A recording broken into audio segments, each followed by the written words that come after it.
Imagine shopping on wireless tablets, buying a PlayStation 4 and having it delivered straight to your bedside within half an hour. Imagine having meals cooked from a 5-star hotel. Now imagine having all this while sitting on your hospital bed while your nurse gives you your medication. This is what patients at Farrer Park Hospital experience, and this is just a small part as to why Singapore was one of the top choices for medical tourism. So what is medical tourism? Medical tourism can be defined as the process of traveling outside the country of residence for the purpose of receiving medical care. Originally, this term referred to the travel of patients from less developed countries to developed nations in pursuit of the treatments not available in their homeland. However, nowadays people travel from richer to less developed countries in order to access these health services. Due to the relative low cost of treatments in less developed nations, the availability of inexpensive flights and increased marketing and online consumer information about the availability of medical resources.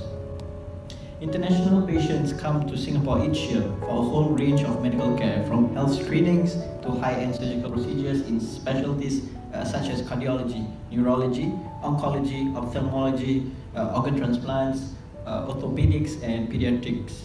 The question is why?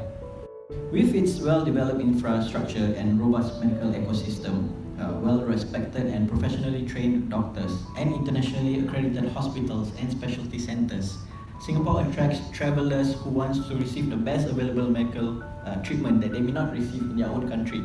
So in Singapore, medical travelers can receive quality medical care in an environment that is safe and welcoming, with no uncertainties from political instability, social unrest, or worries about poor health safety.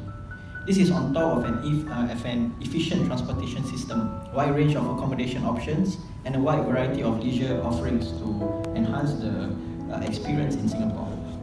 But we shall let the statistics talk.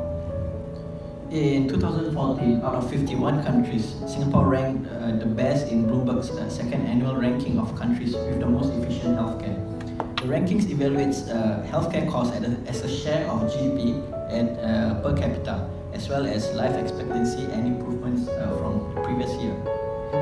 So in the same year, Singapore also ranked second in the world for healthcare outcomes, according to the Economist Intelligence Unit, or EIU. In 2013, Singapore ranked first as a global favorite medical tourism destination in PhD Chamber Medical and Wellness Tourism Report. 21 hospitals and medical centers and medical organizations in Singapore have obtained the Joint Commission International Accreditation, or JCI. And to top all of this off, Singapore's blood supply ranked among the safest in the world. So even so, recently, Singapore has been beaten out by competitors and rivals such as Indonesia and Malaysia. So what happened? According to data from a medical tourism index released in May 2017, Singapore was ranked the most attractive amongst 7 countries, Asian countries, in terms of patient experience, but it was also one of the least attractive where costs were concerned. Experts say this lower cost and the growing availability of quality care in neighbouring countries will not only lure medical tourists away from Singapore, but it could also encourage patients to stay home for their treatment.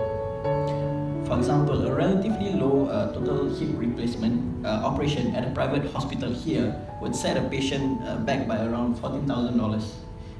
This same procedure at a medical center in Malaysia would only cost about $8,800.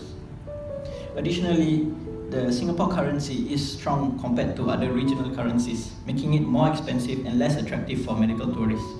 The general standard of care is superb, but there's a lack of transparency in private hospital fees, which routinely contains many hidden charges in inpatient bills. This absence of fee guidelines for medical practitioners means there can be unanticipated costs resulting from complications and overtreatment. With that in mind, what can Singapore do to boost its attractiveness as a medical tourism destination?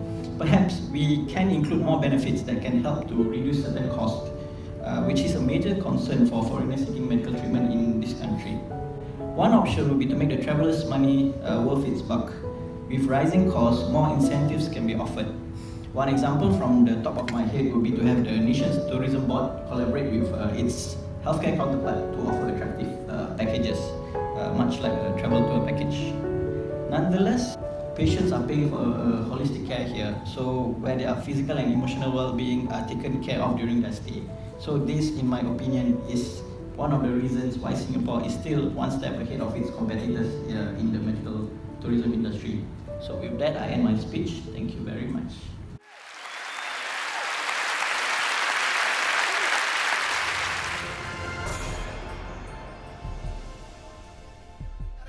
I'm so pretty, I'm too hot.